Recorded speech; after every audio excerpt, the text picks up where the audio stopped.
at mga kapatid na kakristyanuhan. Ako po'y magbabasa lamang ng dyaryo na aking kinat sa daily newspaper. Ano po? Dyaryo lang po ito na kung saan ang author nito ay sumulat ay si Jose Peñalosa. Isa po nating kapatid na writer ng dyaryo na Kristiyano. Ano po?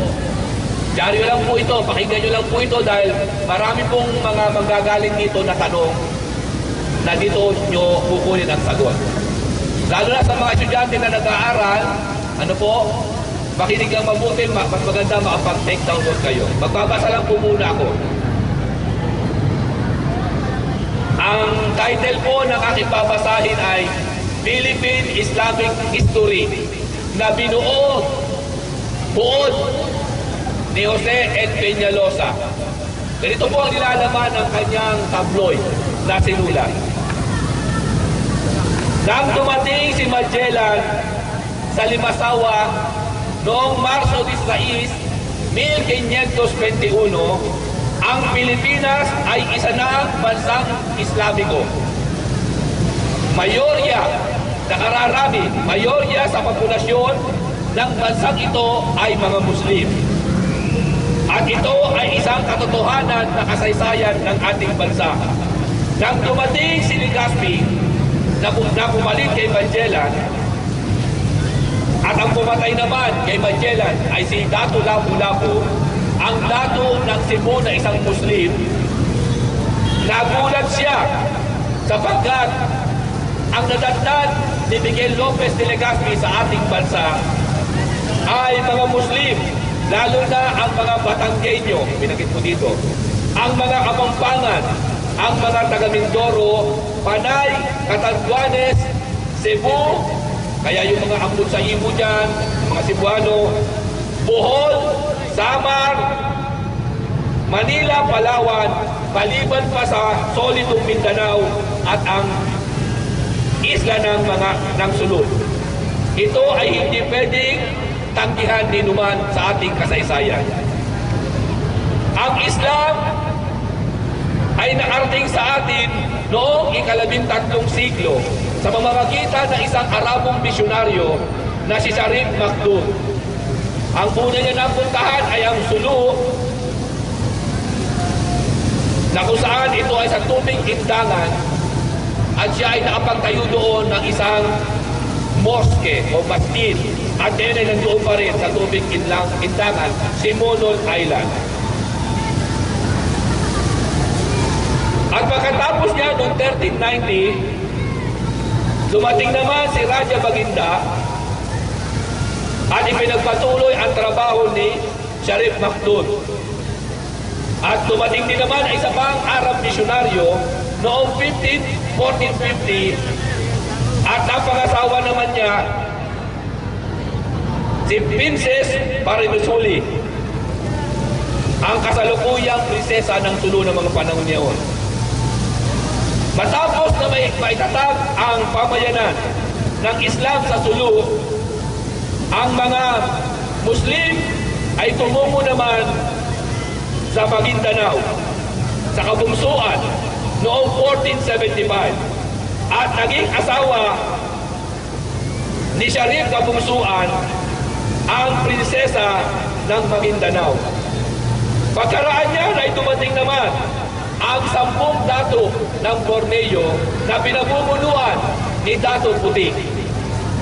Si Dato Puti ang leader ng grupo ng mga dato. At ayon sa mga historian, sila ay nakarating sa San Joaquin, Iloilo, na ang tawag noong panahon niya noon ay Sirawagan Island. Si Dato Puti at ang siyang dato ay binili nila ang Iloilo mula kay Barikudo at doon sila tumira.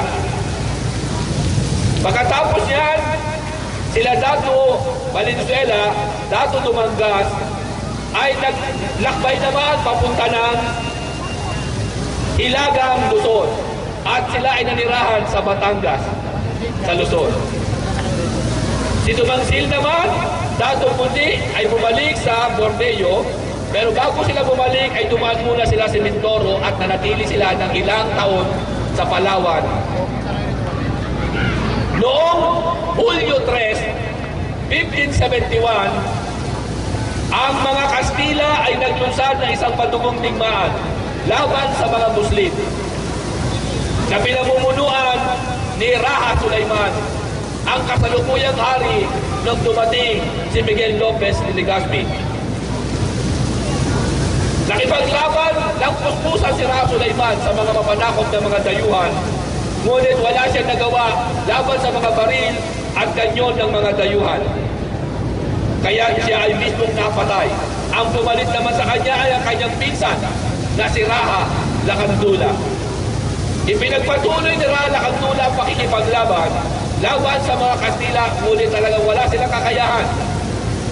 Sa mga baril at kanyon ng mga dayuhan, pinagpapatay ng mga Kastila ang maraming mamamayan ng Luzon na ayaw maniwala sa kanilang sistema o ideolohiya.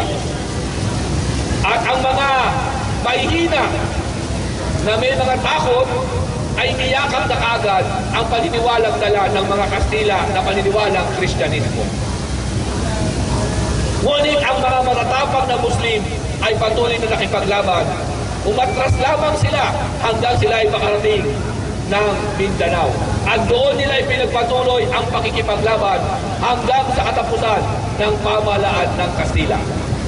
Dito po sa inupitong diaryong ito, makikita po natin mga minamahal naming mga kababayan, hindi may tatanggi ng ating kasaysayan na kayo ang inyong mga ninuno, ang ating mga lolo ng ating mga lolo, hindi natin pwede itanggi ang kasaysayan. Mismong ang author nito ay Kristiyano, na tayo ay dating mga Muslim. Hindi ko sinasabing bumalik kayo sa pagiging Muslim ko, pagiging Muslim ninyo dati. Ang sinasabi lang po namin, kahit pa paano, lingunin natin ang ating mga ninuno. Lumingon man lang, alamin natin ano ba ang paniniwala ng ating mga ninuno bago dumating ang reliyong Kristyanismo na dala ng Kastila. Yan po ay author na kung saan ang sumulat ay isang Kristiyano.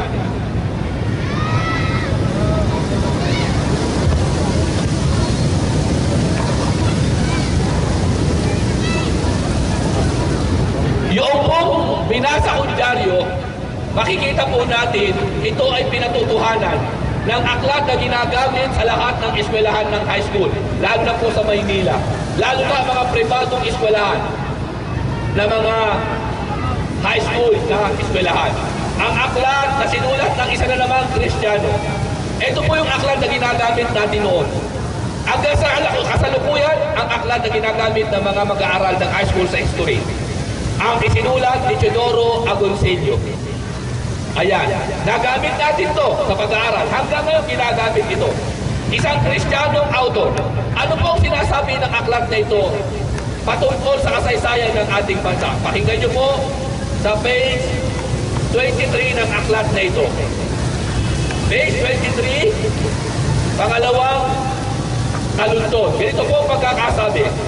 Nang dumating ang mga Kastila bago mag-ikalabing-anim na siglo, at ang kanilang pananakop sa Luzon ay napilitan ang mga Muslim ng Luzon na umatras papunta ng Mindanao. At doon nila ay pinagpatuloy ang pakikipaglaban hanggang sa katapusan ng paghahari ng gobyerno ng Kastila. Kaya kung ating aalamin ang ating kasaysayan, aalamin ng mga taga Mindanao ang kanilang mga lolo nila. Yung mga ninuno nila, karamihan sa kanila, hindi taal na taga Mindanao. Karamihan sa kanila, taga Luzon. Kaya naging taga Mindanao na lang sila ngayon dahilan sa pang-atras, dahil sa pananakop ng mga Kastila. Ang aklat mismo na sinulat ng isang Kristiyano at ito'y ginagamit sa mahabang panahon. Aklat ni Teodoro Agoncillo. Hanggang sa ngayon po ginagamit ito. Magpapatunay kasi sa panahon natin ngayon, pag sinabing Muslim, ang nasa isip ng ating mga kababayan ay Mindanao. Nawawala sa isip nila na bago dumating ang Kastila, sa panahon na yaon, bago dumating ang Kastila, pag sinabing Muslim, hindi sinasabi, hindi bukang bibig ang Mindanao, kundi bukang bibig ang buong bansang ito. Luzon, Visaya at Mindanao.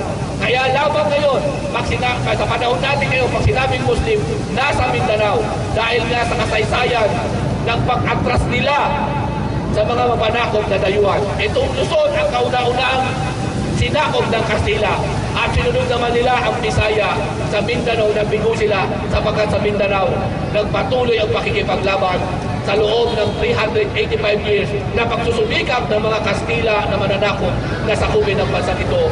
Hindi nila nakuha ang Mindanao ayon sa kasaysayan na mismo ang author ay ang mga Kristiyano. Ito po ang aklat na ginagamit sa high school. Ito naman ang aklat na ginagamit naman sa mga exclusive school, sa mga universidad, colleges, sa kanilang subject na history. Isa na namang Kristiyana o author ay Kristiyano. Isinulat ng anak ng isang Batikang historian na si Gregorio F. Saide. Meron siyang anak na historian din, si Dr. Sonia M. Saide. Anak ni Gregorio Saide na Batikang historian ng ating bansa. Itong aklat na sinulat niya, ang title, The Philippines, a Unique Nation. Nakakatuwa po ang aklat na ito. Bagamat ang author nito ay isang Christian. Ano po?